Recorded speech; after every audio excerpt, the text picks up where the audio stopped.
Welcome to Boomer Being. Today's topic, hypnotherapy and the healing arts. My guest is Patricia Fox, founder of Healing Arts of the Andovers, a holistic wellness center that provides hypnotherapy, Reiki, flower essences, and other healing arts that complement and enhance all healing methods. The center works with other health professionals to provide a natural system of self-healing. Pat is a hypnotherapist who is certified to work with children, teens, and adults. She also has a Rewire the Brain certification and is a member of the National Guild of Hypnotists.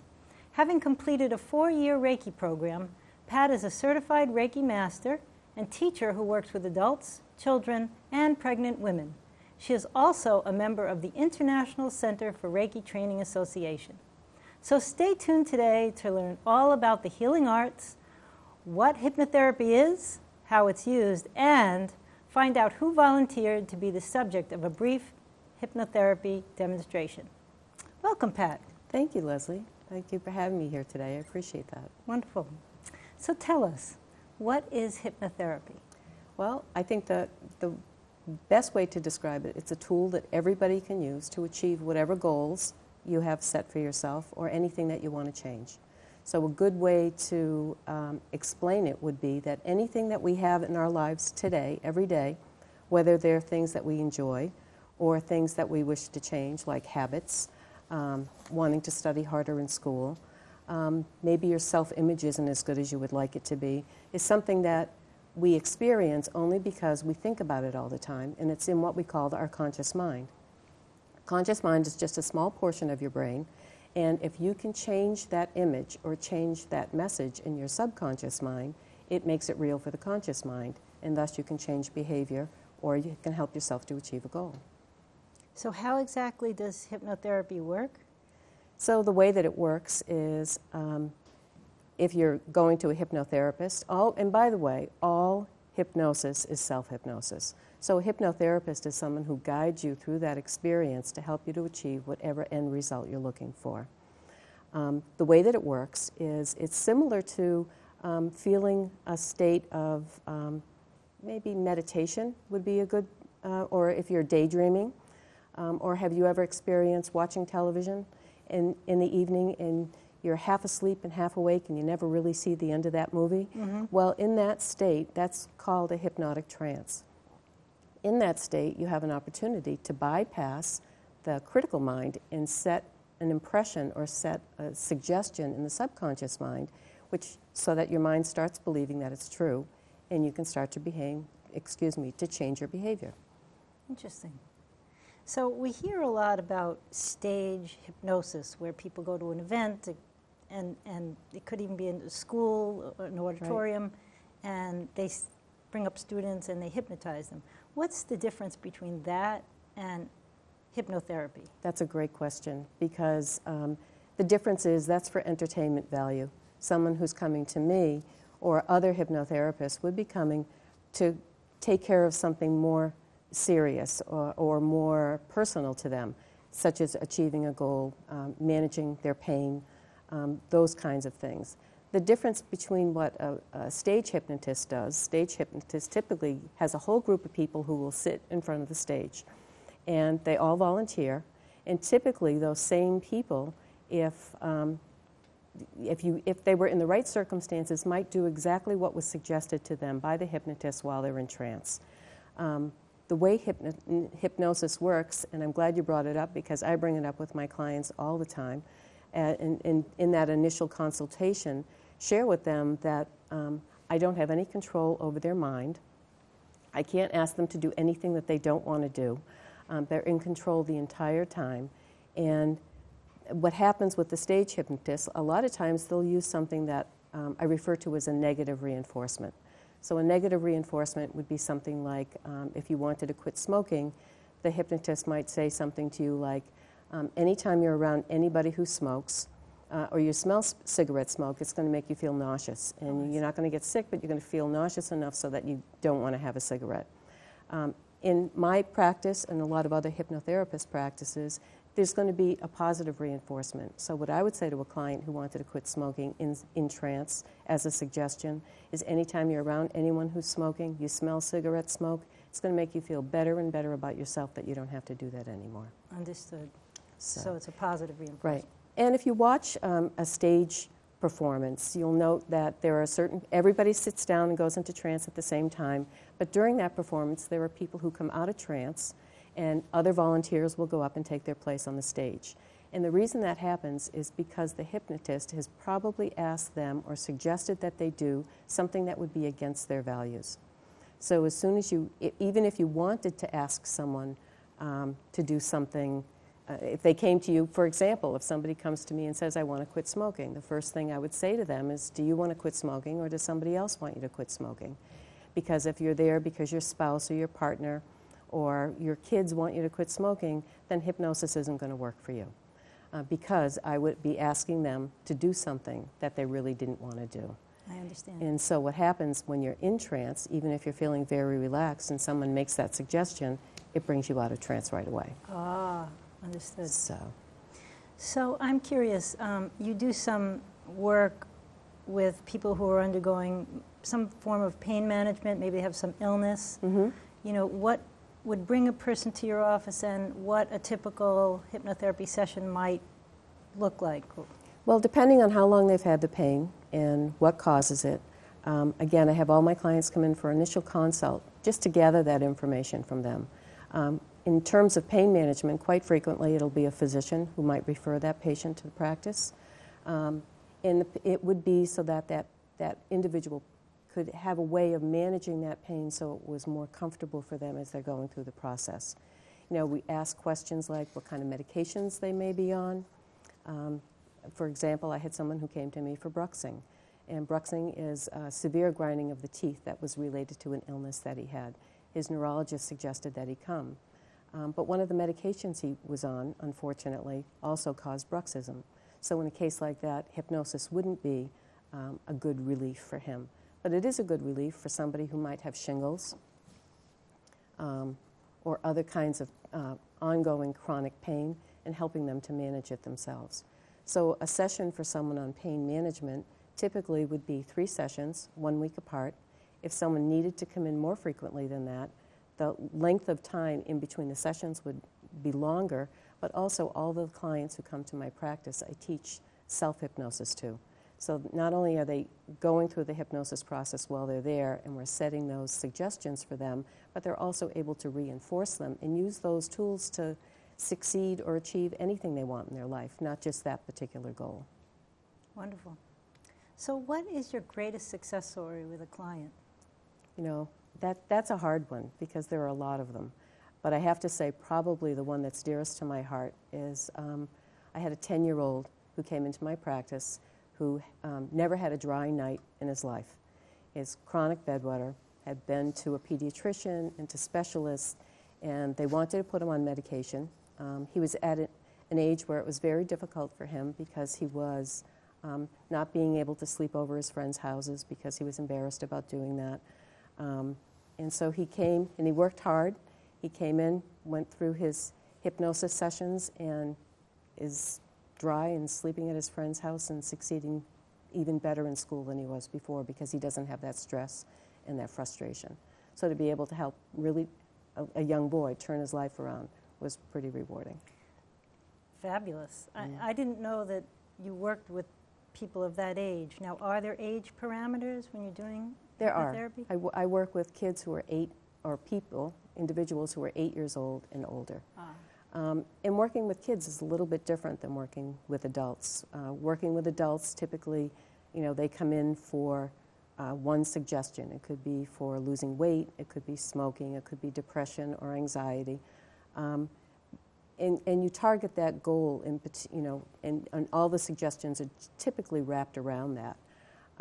But with kids, because kids are motivated when they come in, certainly this individual was, to want to see a difference in his life, but we also give kids some other way so that they can measure their success.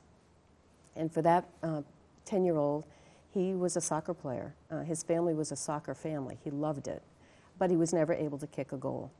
And the reason was because he told me that, he was always looking at the defense and not at the goal, so he was never able to kick a goal, and that was one of the things he wanted to achieve. So as part of his sessions, yes, we dealt with all of the waking up to a dry bed, but we also put in there some techniques for him and gave him some tools so that he could work at achieving his goal to get a soccer goal. And sure enough, first time on the field, he won the goal for the season at the end of that time. So and he's able to apply that skill over and over. So, and I think that the one thing that's really important is helping that child who's the client, and even an adult, to understand that it's them who's achieving that. They already had the potential to achieve what they're doing, right. Because sometimes I'll have, even in that case, where the young boy would come in and say, "Oh, but you're making it so that I'm able to get up with a dry bed in the morning." And the answer was no. I'm giving you the tools and I'm giving you some guidance along with your parents, but it was really that individual, so that you're building the self-esteem and the confidence with the hypnotherapy so that they know they are, in fact, achieving on their own the things that are important to them. Wonderful. Now, I understand we're going to have a demonstration. We are. Can you set the stage for our audience so they know where you're going? Sure. Yes. What I'm going to ask you to do is we'll both stand up, and I'm going to demonstrate to you exactly what we'll do. When we're standing, I'll ask you to put your thumb and your forefinger together, hold it out in front of you, and then I'm going to ask you to turn your body as far as you can in the same direction as that arm without injuring your back. You don't have a back injury, or great. As far as you can comfortably, and then just align your eye with something either on the wall or on the ceiling so that you know how far you've gone. And then I'm going to ask you to sit down, and we're going to do that with 3 deep breaths first. Then I'm going to ask you to sit in a chair. I'll take you through 3 rounds of deep breathing, and I'm going to ask you to imagine that you're standing up at the end of every round, and I'll give you some instruction. Okay. When we're done with the 3 rounds, I'll ask you to stand up, and we'll do one last round of standing. Excellent. Great. Let's get started. Sounds good. Now, are you ready for the demo, Leslie? I am. Good. Now, before you do anything, just a reminder, I'm going to ask you to put your thumb and your forefinger together and your arm out straight. And then you're going to gently turn as far as you comfortably can and just align your eye with something. So for me, it's going to be that first cup on the table, and I'll just remember that. You ready? Ready. Okay, so put your hand out, your thumb and your forefinger together.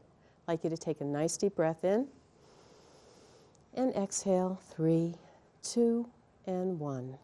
And again, a nice deep breath in and exhale, 3, 2, and 1. And one last time, nice deep breath in and gently exhale, 3, 2, 1. And when you're ready, you can turn your body as far as you comfortably can and just align your eye with something either on the wall or on the ceiling. Perfect. And when you're ready, you can have a seat. So what we're going to do for this portion is I'm going to ask you to do the same exercise, only this time you're going to do it in your mind with your eyes closed. So we're going to go through 3 rounds of deep breathing, and I'll instruct you through all the rounds. And while you're sitting there comfortably, you can take your thumb and your forefinger together on one hand and just gently rest it in your lap. So, and we can breathe together. So take a nice deep breath in and exhale, 3, 2, 1. And again, nice deep breath in and exhale, 3, 2, and 1. And one last time, a nice deep breath in and gently exhaling, 3, 2, and 1. So with your eyes closed, I'd like you to imagine that you're standing up. And this time, I want you to imagine yourself being able to turn your body 50% more than you were when you were actually standing on the floor. And when you have that image in your mind, I want you to hold it for just a moment, and we'll go into round 2, 3 deep breaths, and I'll give you some further instruction. So when you're ready, take a nice deep breath in, and slowly exhale, 3, 2, and 1. And again, a nice deep breath in,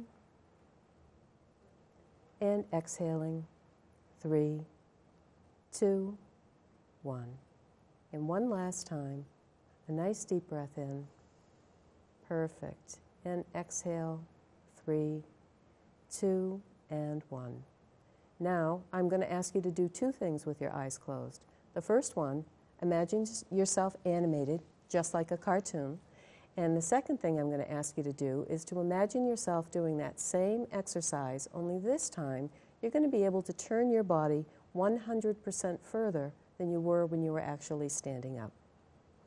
Hold that image for just a moment, and then when you're ready, we'll do our last round of 3 breaths. So take a nice deep breath in, and slowly exhale, 3, 2, and 1. And again, take a nice deep breath in, that's it, and slowly exhale, 3, 2, and 1. And one last time, a nice deep breath in, and gently exhaling to the count of 3, 2, and 1. Now with your eyes closed, again I'm going to ask you to imagine two things. The first one, again, you're animated just like a cartoon. And the second thing is you're going to be able to picture yourself turning your body 200% further around than you were when you were actually standing up. Hold that picture for just a moment, and whenever you're ready, you can take a breath and open your eyes. Perfect. How do you feel? Relaxed. Good. Now would you like to stand up and try that exercise one last time? Okay. Okay, let's do that. So, your arm out, fingers extended, take a nice deep breath in, and exhale, 3, 2, and 1. And again, nice deep breath in, and gently exhaling, 3, 2, 1. And one last breath, a nice deep breath in, and gently exhaling, 3, 2, and 1. So whenever you're ready, turn your body as far as you comfortably can, going around the same way you did the first time.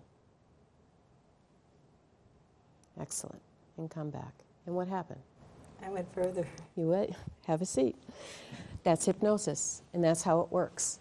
And when I first asked you to turn your body, you could have turned it as far as you did the second time, only you didn't know that you could.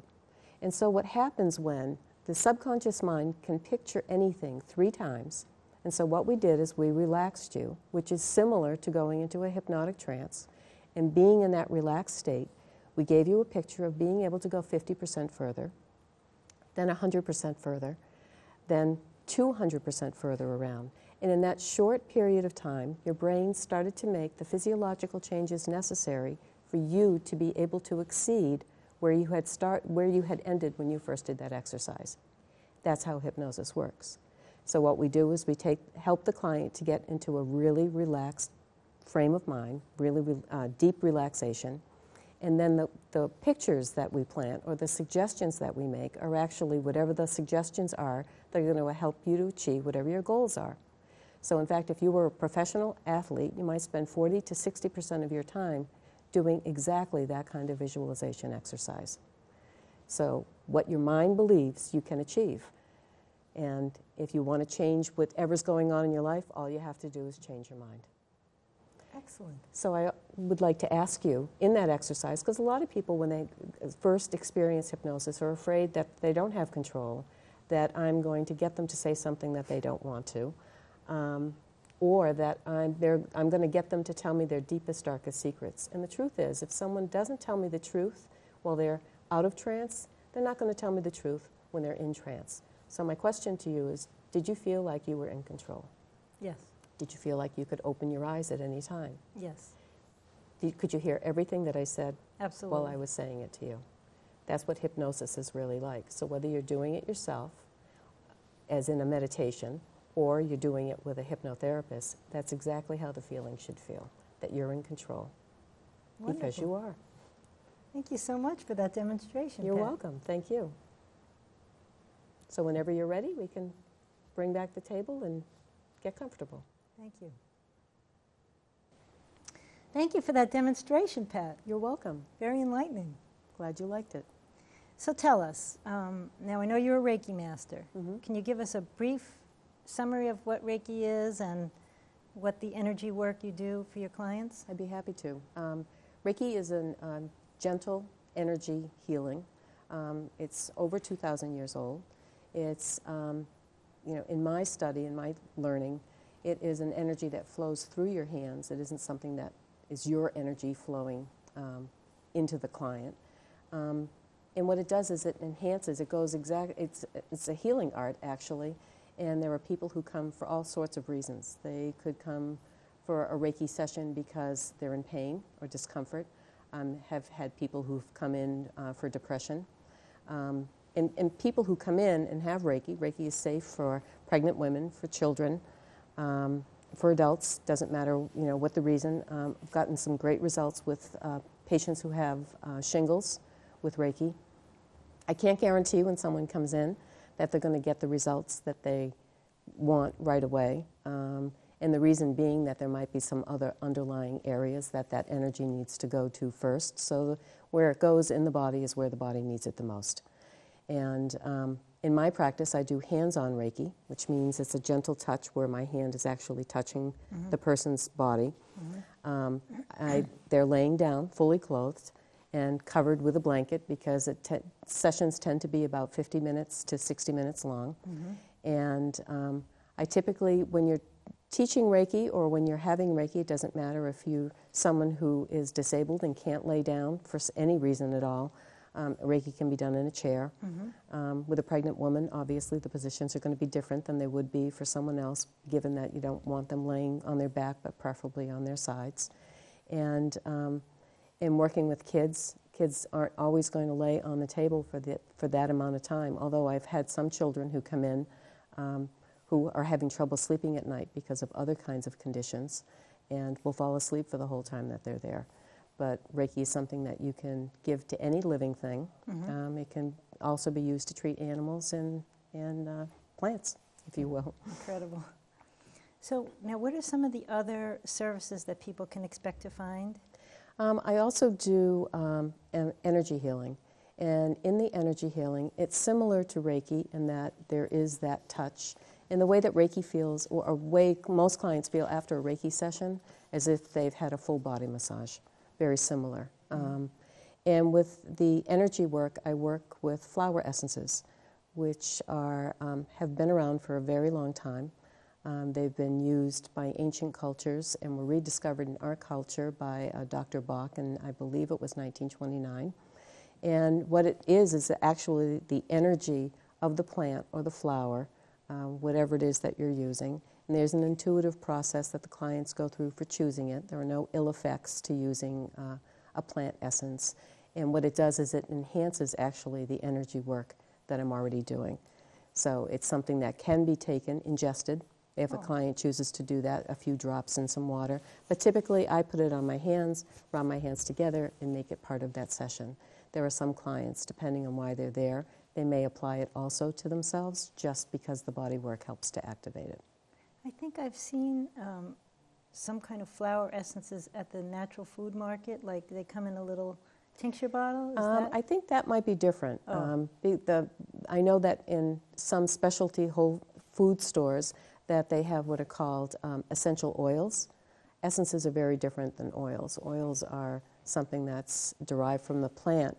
The essence is made quite literally with the blossom of the, and I work only with lily essences, so it would be the lily or whatever the flower is, and it would be the energy is actually gets transmuted into the water, and it's the water that becomes the essence. So there isn't anything to ingest that you have to worry about an allergy to or a physiological reaction to it. So. Excellent. So they come in and they drink? No, they come when a client comes into me for an energy session. All of it is external. So with the energy, the essences are applied to my hands before I do the energy work, And I see. may also, the client may choose to rub some. Usually the place that gets activated first, or the best, is just an inch or two above the navel. So the client would apply that themselves. Oh, I see. And then we do the energy work, being similar but not the same as doing a Reiki session. Can you describe more about the energy work? Is it like in ancient Chinese? Well, well, it's not Chinese. Actually, it's a multicultural, not a specific culture. But the energy is actually using the essence, very similar to a Reiki energy, so that as your body becomes attuned to that more, and you set an intention. With any kind of energy work that you do, whether it's Reiki, very similarly to hypnotherapy, you're still setting an intention when you set those goals. So you decide what you want the intention for the session to be. And it could be, I've had clients who have said, help me to release blockages. I've had other clients who have said, I just want to feel more calm and more peaceful. And so the work that you do and the places that you apply it, because like with Reiki, once you're attuned, and you're trained and you go through the training to be able to feel where people have energy spots where there are blockages, or where people and that energy needs to flow more smoothly, or where that needs to be enhanced more. You can actually feel it with your hands. So that's part of the training that I received before I became a Reiki master. So it was years of practicing those things. So even as a master, if I'm teaching students and attuning them in Reiki, there's a portion of all of those attunements where they practice and have exercises so that they know how to feel that sensitivity. Because if you've not done it before, some people will say, well, if I can't see it, how can I know that it's real? But once you practice it, and once you understand how it works, then it becomes very real, because you can feel it and the client can feel it as well. And so the feeling may feel something like a lot of intense heat. It could feel feeling some cold, but I don't mean a cold like it's air conditioners on too high, but more to a specific area. I've had other clients who have said it feels like pins and needles, or just maybe a tingling. So there's definitely some physiological sensations that occur during a session. Very interesting. Well, we're almost out of time, but I would love it if you could summarize for us, kind of tie everything we've talked about today together, and what the expectation is for your clients when they come into your office. Well, I think all of my clients get the same thing when they come in, and that is I invite everyone to come for an initial consultation that I don't charge for, because the services I provide, not everybody is familiar with, so that we can help them to make a decision. They can make their own decision, but I can give them the information that they need to know which of those services are going to be most helpful to them. And so if somebody comes in who hasn't had hypnotherapy, they know that they'll be getting tools during that process that they can practice at home. They get that demonstration or a similar one, so they understand how it feels and what it feels like to experience it, and that they are in control, and that they also know that it's customized specifically for them and their needs. So for every client, it's important to know why it is that they're coming and what they have for a general expectation when they leave, so that they make sure they get what they need or what they came in for.